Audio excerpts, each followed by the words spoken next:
Hello guys, welcome छ मेरो mini ब्लगमा। आज हामी चाहिँ बेगनस्थाल घुम्न जाने भनेर रेडी भएको छौँ। साइडमा छ शान्ति अनि त्यहाँबाट त्यहाँ साइडमा छ मनुमाया। आज हामी चाहिँ बेगनस्थाल जाने भनेर बसिरहेको छ। तपाईँलाई अब नेक्स्ट भिडियो चाहिँ अपलोड गर्छु भन्दै म त्यतिकै बोल्दै बोल्दै बसिरहेको थिएँ। तपाईँलाई अब नेक्स्ट भिडियो चाहिँ बाई बाई। अनि फेरि अब हामी बेगनस्थाल जानलाई रेडी भयो है। म चाहिँ चट्ट लाएर रेडी भएर अब निस्कनलाई तयार भएर बसिरहेको। अनि म चाहिँ निस्केँ यिनीहरू ढिलो गरेर भनेर म निस्केको। निस्केर यसो बाटोतिर हेरेँ अनि म त निस्किनुपर्छ क्या भनेर म गेट सेट गएर खोलेँ। अन्त यिनीहरूलाई हेरेको, यिनीहरू आउँदैन। शान्ति फेरि दिदी मनुलाई बोलाइरहेछ।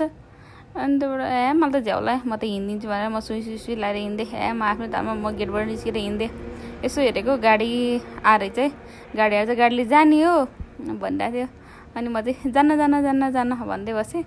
अनि किनकि अब मनु निस्केको थिएन नि त, अनि मनु ननिस्केको भएर अब अनि हामी त्यतिको वेट गऱ्यो। अनि टक्क मनु पनि निस्किहाल्यो। अब ऊ पनि निस्किहालिन्। अब निस्किसकेपछि अब हामी बाटोमा आयौँ।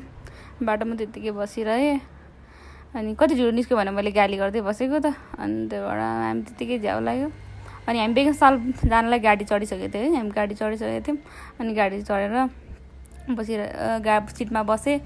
शान्ति साइडमा त्यहाँ कता हेर्दै बसिरहेको थिएँ। हेलो भनेर लगाएँ हामीले शान्तिले हेलो भन्दैछिन्। अनि त्यहाँबाट हामी चाहिँ गाडीमा आफ्नै ताल धुनमा गीत गाउँदै अनि बाहिरको नजारा हेर्दै अनि त्योबाट अनि प्यासेन्जरहरू पनि टन्नै हुन्थ्यो। तर हामी प्यासेन्जर हुँदा पनि हामी आफ्नै धुनमा गीत गाउँदै बस्थ्यो क्या मस्तले। अनि हामी बेगनस्थाल जाने बाटोमा पुग्यौँ। अनि हामी बाटोमा त्यहाँ हिँड्दै जानुपर्छ भित्र। अनि हिँड्दै गएँ। अनि हिँड्दै गइसकेपछि हामी त्यहाँ आफ्नै धुनमा मलाई चाहिँ गर्मी भएर म छाता उठाएको थिएँ। अनि अगाडि शान्तिले अगाडि हिँड भने शान्तिले अगाडि हिँडाउन लगाएँ। अनि लगाएर अनि हामी सिधै बेगनस्थाल गएँ। अनि बेगनस्थाल गएर उता धेरै ज्यादा चाहिँ गर्मी भएर हामी चाहिँ त्यो कुवाको चिसो पानी खान भनेर हामी चाहिँ सिधै उता पछाडि गयो क्या।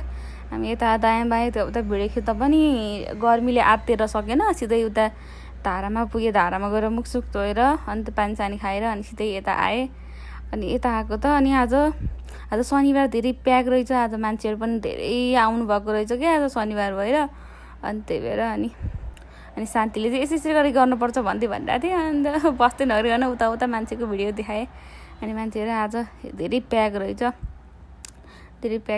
आज धेरै डुङ्गाहरू पनि धेरै चलिरहेको थियो आज। अनि हामी निस्किँदै हामी हामी फेरि हामी गयो। हामी उतातिरै जाऊँ भनेर अनि हामी हिँड्न थालेँ। अनि आफ्नै धुनमा गफ गर्दै हिँड्न थालेँ। आफ्नो पारामा अरूलाई केही छैन, हामीलाई अरूको बाल छैन। हामी आफ्नै धुनमा हाम्रो आफ्नै तरिकाले हिँडेँ। अनि हामी आफ्नै तरिकामा जाँदै थियौँ। अनि मनु म शान्ति कुरा गर्दै हिँडेको थिएँ। हामी घुमेर भ्याएर गर्मीले आत्तेर यस्तो गर्मी वाइल्ड गर्मी थियो। यसमा गर्मीमा हामी अलिकति त्यो छरीमा लुकेर बसेको। मान्छेहरू यत्तिकै प्याक भिड थियो। तर रमाइलो चाहिँ भयो। त्यस्तो झ्याउ लाग्ने यताउता भएन। एकदम रमाइलो भयो। एकदम खुसी लाग्यो। अब आज शनिबार छुट्टीको दिन घुम्न पाइयो।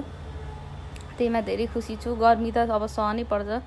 केही पाउनको लागि केही गुमाउनु पर्छ भने जस्तै आज तालहरू पनि कति रमाइलो थियो। यति भन्दै मेरो भिडियो यहीँ हेलो बाई बाई।